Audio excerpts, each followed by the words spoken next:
महायुतीच्या नेत्यांनी सत्ता स्थापनेचा दावा केलाय। नव्या सरकारचा उद्या शपथविधी होणार आहे। मात्र तरी सुद्धा एकनाथ शिंदे हे सरकारमध्ये सहभागी होणार की नाही या संदर्भातला संभ्रम मात्र अद्यापही कायम होता।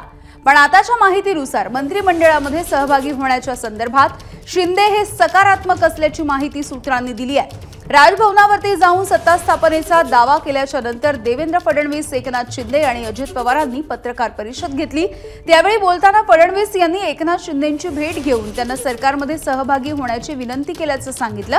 ते सकारात्मक प्रतिसाद देतील अशी आशा सुद्धा फडणवीसांनी व्यक्त केली आहे। यानंतर शिवसेना आमदारांची शिंदेंसोबत वर्षावरती बैठक झाली आहे आणि यावेळी एकनाथ शिंदेंनी मंत्रिमंडळामध्ये यावं असा आग्रह आमदारांनी केल्याचं कळतंय।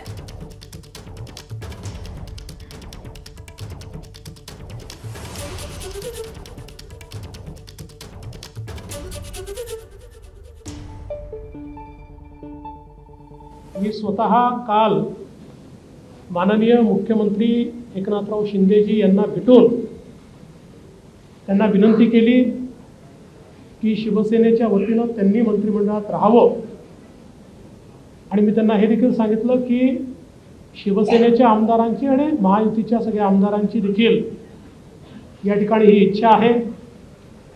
त्यामुळे त्यांचाही आम्हाला सकारात्मक प्रतिसाद मिळेल मला या ठिकाणी पूर्ण मला खात्री आहे।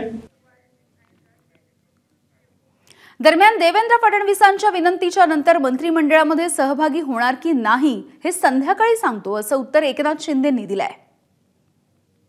अरे बाबा, ते सांगितलं ना संध्याकाळी आम्ही सांगतो तुम्हाला, संध्याकाळी सांगतो, मला ते एकदमच पाहिजे। देवेंद्रजी माझ्याकडे आले, त्यांचा मनाचा मोठेपणा आहे, त्यांना धन्यवाद देतो। आमच्या सर्व महायुतीच्या आमदारांचा देखील जो काही आग्रह आहे सगळ्यांना मी धन्यवाद देतो, सगळ्यांचा आदर करतो। त्यामुळे तुम्हाला सांगू ना, एबीपी माझा, उघडा डोळे बघा नीट।